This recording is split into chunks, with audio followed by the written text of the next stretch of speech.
Dans ce village de la région du Tongpi, à l'ouest de la Côte d'Ivoire, vit depuis sa naissance Florence, 24 ans. Voilà maintenant 10 ans que la jeune dame souffre d'une pathologie assez délicate. Elle est rongée par des picotements et douleurs au niveau de son organe génital. Mon sexe me gratte. Je ne peux pas m'asseoir au milieu de mes camarades. Chaque fois, ça me démange et puis je saigne. J'ai été excisée en l'âge de 10 ans jusqu'à aujourd'hui. Il y a toujours la conséquence sur moi.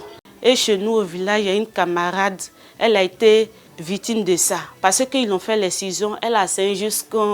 Elle a rendu l'âme. Malgré ces conséquences désastreuses, l'excision se pratique encore dans cette localité, clandestinement. 4 heures du matin, alors que le village est encore plongé dans le sommeil,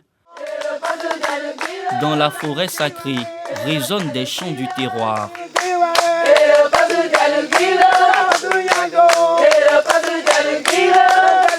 Cette scène, qui s'apparente à un moment de réjouissance, n'est en réalité que les prémices d'un rituel d'excision.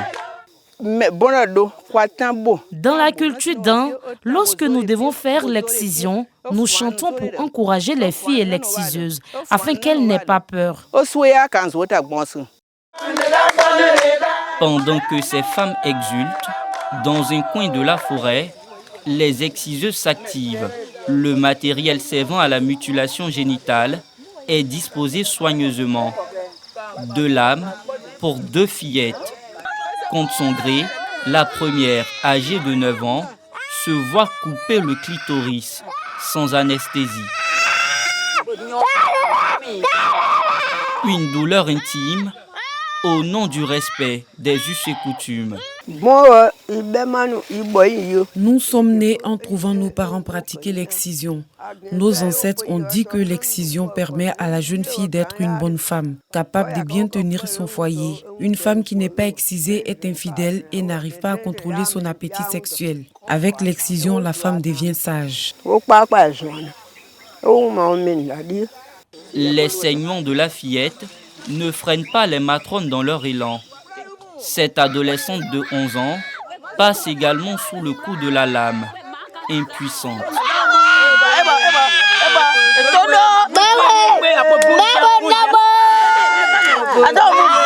Nos caméras ne sont plus autorisées à filmer les prochaines étapes de l'après-mutilation. Les jeunes filles sont conduites dans un endroit aménagé où elles resteront pendant 3 mois sous surveillance. Aucun homme ne doit les voir. Durant les 3 mois, les blessures seront soignées jusqu'à la cicatrisation. Elles apprendront les bons comportements et les valeurs. Après cette formation, ces jeunes filles ne s'intéresseront pas aux hommes pour des relations hors mariage.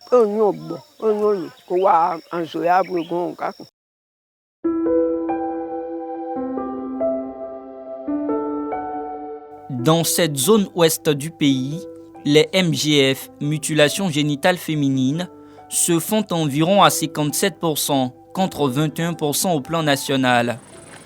Gueux Eugénie en a donc fait son cheval de bataille. Chaque semaine, son équipe et elle visitent les communautés pour éveiller leur conscience sur l'excision.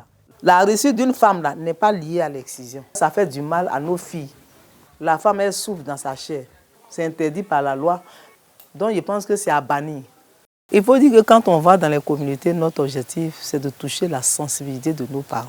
Dans un village, en 2024, il y avait une dizaine de filles qui avaient été excisées. J'ai été dans le village et le chef a confirmé qu'il faut multiplier les sensibilisations. Parce que quand vous vivez dans l'ignorance, c'est difficile de comprendre certaines choses. Face à l'entêtement, Eugénie, en plus de sensibiliser, alerte aussi les autorités compétentes. Nous avons environ 200 points focaux qui sont dans les villages. Donc, quand il y a des projets d'excision, ces points focaux nous interpellent. Déjà, on donne l'information aux forces de l'ordre. Les autorités appellent directement le chef du village pour dire que si jamais il y a l'excision dans ton village, parce que nous avons les échos, c'est toi qui seras interpellé. Donc, quand c'est comme ça, c'est déjà dissuadé. Les gens ne posent plus l'acte.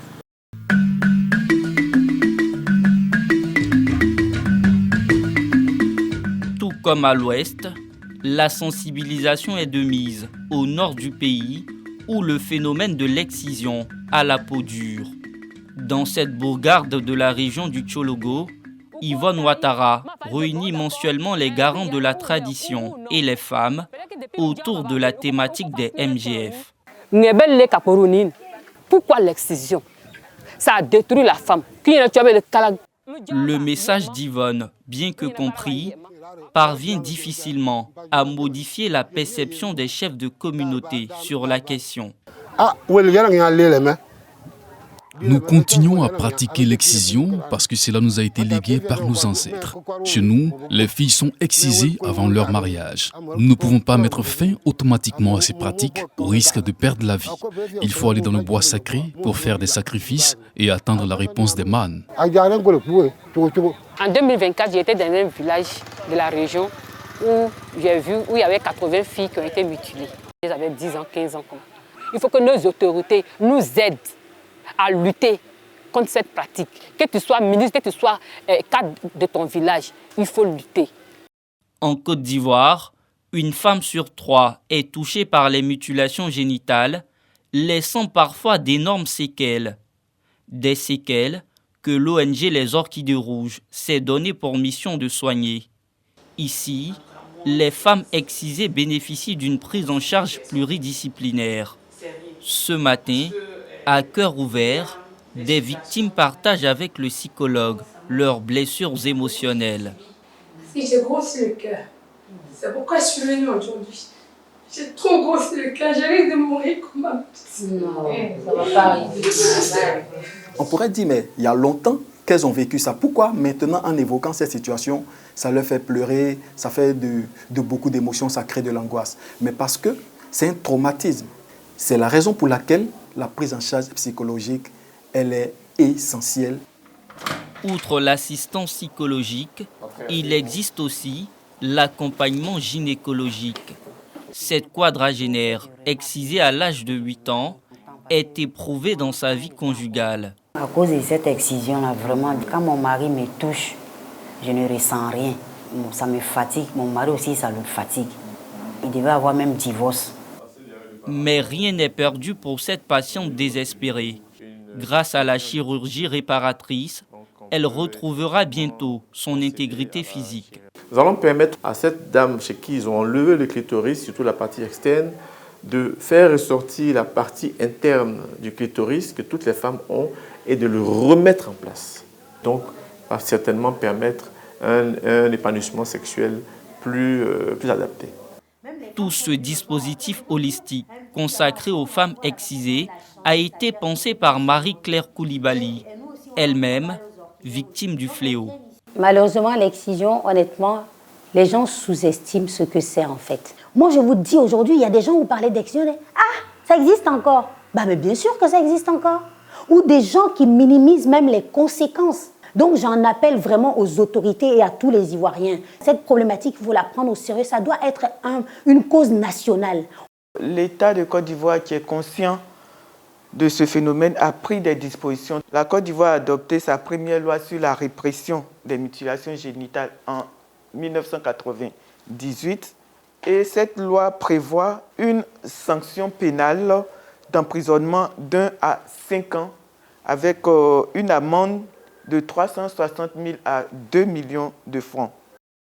Même si le taux de prévalence des MGF est passé de 36% en 2016 à 21% en 2022, nombre de défis restent à relever pour atteindre l'objectif zéro excision d'ici à 2030. Les ONG appellent donc les pouvoirs publics à décupler les financements pour renforcer la lutte et sauver la vie de millions de jeunes filles et de femmes.